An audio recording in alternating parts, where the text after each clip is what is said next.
असुर कितने बुरे होते हैं ना। एटलीस्ट टीवी में तो हमें यही दिखाया है। दे आर शोन एज अगली, cruel and with funny horns. पर पॉइंट ये है कि क्या हमारे शास्त्रों में भी असुरों को ऐसा ही बताया गया है? क्या वहां पे भी वो एकदम ही इवल है और कभी कुछ अच्छा नहीं करते? ये कुछ सवाल थे जो मेरे दिमाग में चल रहे थे, इसलिए I started researching about it. And जो मुझे पता चला, that is really fascinating and I can't wait to share it with you guys. But शुरू करने से पहले तुम देवता बन जाओ और चैनल सब्सक्राइब कर दो। कर दिया? तो चलो स्टार्ट करते हैं। एक सिंपल क्वेश्चन से स्टार्ट करते हैं कि ये असुर हैं कौन? और इसका सबसे सिंपल आंसर ये है कि देवताओं के दुश्मन।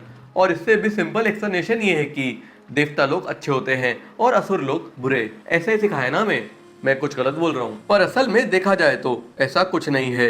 इनफैक्ट देवता और असुर आपस में भाई भाई हैं, क्योंकि दोनों के फादर एक ही हैं, कश्यप मुनि। ऑफ कोर्स जैसे भाई भाई आपस में लड़ते हैं, ये दोनों भी लड़ते हैं। बट इसका ये मतलब नहीं है कि एक हीरो है और एक विलन। इन दोनों के बारे में थोड़ी और डिटेल में बात करते हैं। असुर और देवता दोनों एक दूसरे के लिए फोर्स और काउंटर फोर्स का काम करते हैं। देवता लोग स्काई में रहते हैं एंड असुर लोग पाताल में, यानी अंडर द अर्थ। एंड अगर हम थोड़ा और डीप में जाएं तो देखेंगे कि सारी वेल्थ जैसे कि मिनरल्स, मेटल्स और क्रॉप्स सब अंडर द अर्थ से आते हैं। सो इट मीन्स के असुर रिच है। एंड इसका पता यहाँ से भी चलता है कि गॉडेस लक्ष्मी पुलोमी फॉर्म में असुर किंग पुलोमन की बेटी हैं। बट कहानी में ट्विस्ट है, क्योंकि हिंदू फिलोसफी में कुछ भी प्लेन ब्लैक एंड व्हाइट नहीं होता। अब देवताओं को भी वेल्थ चाहिए, इसलिए वो सन और रेन के थ्रू असुरों की वेल्थ अंडर द अर्थ से बाहर निकालते हैं, basically in the form of farming and mining. देख रहे हो कितने इंटरेस्टिंग ढंग से हमें नेचर के बेसिक कॉन्सेप्ट्स को समझाया गया है। एनीवे, इन सब narratives king of Dewas Indra की वाइफ सच्ची को भी लक्ष्मी का रूप माना गया है। इससे असुरों और देवताओं में एक और कनेक्शन बन जाता है। बट अब तक नोट करने वाली बात यह है कि देवताओं और असुरों में अब तक कोई प्योर इवल नहीं है। Basically we need both of them for the nature to work. और इसका सबसे बड़ा एग्जाम्पल हमें मिलता है समुद्र मंथन की स्टोरी में। वैसे ये कहानी तो हम सबने सुनी है, पर तब भी रिकैप दे देता हूँ। गॉडेस लक्ष्मी एक बार ओशन में डिसॉल्व हो गई और दुनिया से सारी वेल्थ चली गई। लक्ष्मी को वापस लाने के लिए देवताओं और असुरों को मिलके मंथन करना था, यानी ओशन चर्न करना था। अगर वो ये साथ मिलके ना करते तो दोनों पार्टीज विदाउट वेल्थ रह जाती। इसलिए खुद को और दुनिया को बचाने के लिए दोनों राइवल्स एज अ टीम काम करते हैं। They start churning the ocean together, but इसमें भी देवतास ट्राई टू आउटस्मार्ट द असुर। एनी हाउ, ओशन चर्न करने के लिए जो रोप यूज हो रही थी वो रोप नहीं थी, असल में स्नेक था। और चीटिंग से देवता लोग असुरों को स्नेक की फेस वाली साइड पकड़ा देते हैं और खुद स्नेक की टेल पकड़ते हैं, विच वॉज मच सेफर। देख रहे हो, देवता लोग भी दूध के धुले नहीं है। एनीवे, सदियों तक दोनों एज अ टीम ओशन को चर्न करते हैं एंड फाइनली उसमें से गॉडेस लक्ष्मी निकलती है, दैट टू विद अमृत। ये देख के पहले तो देवता और असुर साथ में सेलिब्रेट करते हैं, पर फिर देवता लोग ट्रिक्स देम असुरों से अमृत या नेक्टर ऑफ इमॉर्टैलिटी छीन के। साथ में पूरा एफर्ट मारने के बाद भी असुरों को अमृत नहीं मिला और देवता लोग अमर हो गए। अब तुम असुरों को इवल कहोगे या विक्टिम, पर नेचर का अपना तरीका होता है सब बैलेंस करने का। इसलिए वो असुरों को संजीवनी विद्या देती है, जिससे वो अपने डेड को वापस जिंदा कर सकते हैं। तो यहाँ हमने देखा कि असुर और देवता दोनों में से कोई भी किसी से कम नहीं है। इनफैक्ट एक फन फैक्ट बताऊं, वैदिक पीरियड में devatas like Mitra and Varun were called asurs and asura word आता है असु से, that means life force. Now let's talk about some asurs जो हमारी असुर्स और बैड की मिसकंसेप्शन को तोड़ेंगे।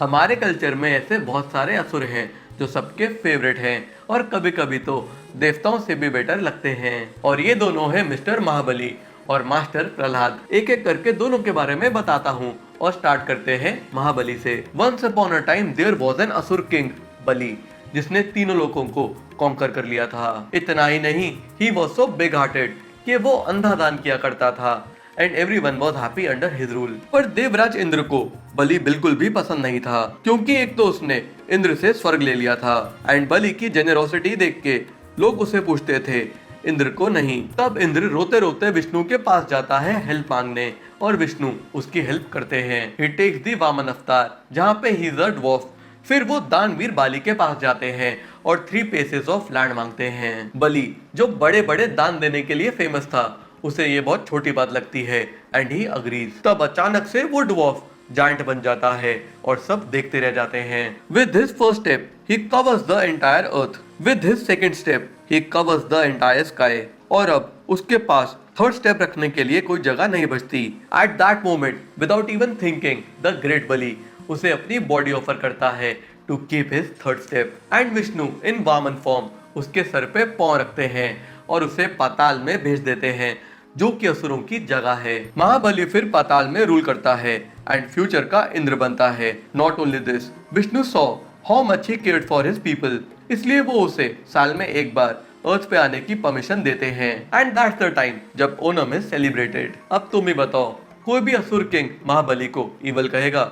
वो तो केयरिंग है, गिविंग है और तो और अपने वर्ड्स का पक्का है। बस उसकी गलती यही थी कि वो एक्सेस में दान करता था और रिसोर्सेज की चिंता नहीं करता था। Sustainable development. चलो अब महाबली की स्टोरी तो हो गई, अब प्रहलाद की स्टोरी डिस्कस कर लेते हैं। Prahlad was the son of asura king Hiranyakashipu, but unlike his father जो विष्णु को हेट करते थे, प्रहलाद विष्णु को लव करता था। वो सारा टाइम ही विष्णु का नाम लेता रहता था और उनके ही गुणगान गाता रहता था। और ये बात प्रहलाद के पापा को कभी नहीं भाई।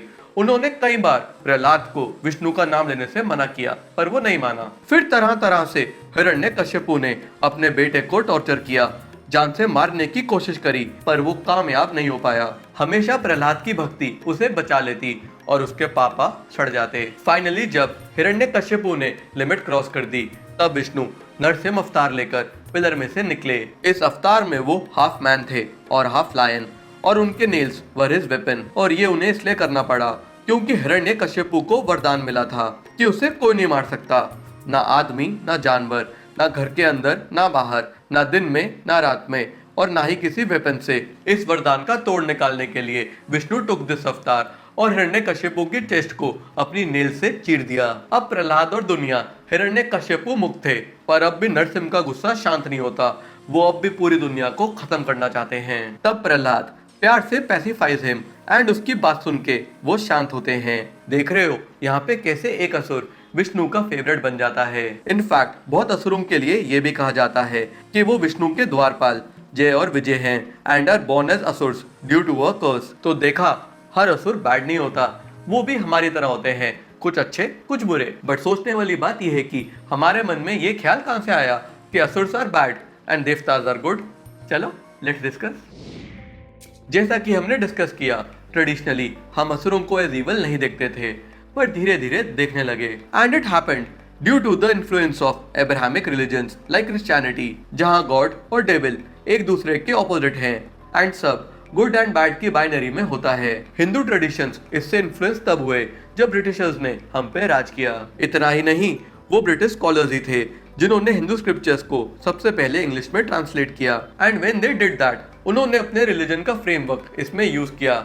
उन्होंने देवताओं को अच्छा और असुरों को बुरा दिखाया, लाइक गॉड एंड डेविल। पर सैड बात यह है कि हम आज भी उस फ्रेमवर्क में अटके हुए हैं और हर चीज को एज ब्लैक एंड व्हाइट देखते हैं। हिंदू कल्चर में कुछ भी पूरी तरह अच्छा नहीं होता और कुछ भी पूरी तरह बुरा नहीं होता, क्योंकि यहाँ पे कर्म और रीबर्थ का कॉन्सेप्ट है। बट अब्राहमिक कल्चर्स में सब पूरा ब्लैक होगा या पूरा व्हाइट, क्योंकि वहाँ पे रीबर्थ का कॉन्सेप्ट नहीं है। वहाँ सिर्फ वन लाइफ का कॉन्सेप्ट है, जहाँ आप सिर्फ हीरो हो सकते हो या विलन। कितना इंटरेस्टिंग है ना ये देखना कि कल्चर्स एक दूसरे से अलग होकर भी एक दूसरे को इंस्पायर करते हैं। एनीवे, अब हम समझ गए कि असुर प्योर इवल नहीं होते, वो भी इस इकोसिस्टम का पार्ट होते हैं, जस्ट लाइक अस एंड देवतास। तुम्हें कौन सा असुर पसंद है नीचे कमेंट करके बताना, और जाते जाते लाइक और सब्सक्राइब भी करते जाना। बाय।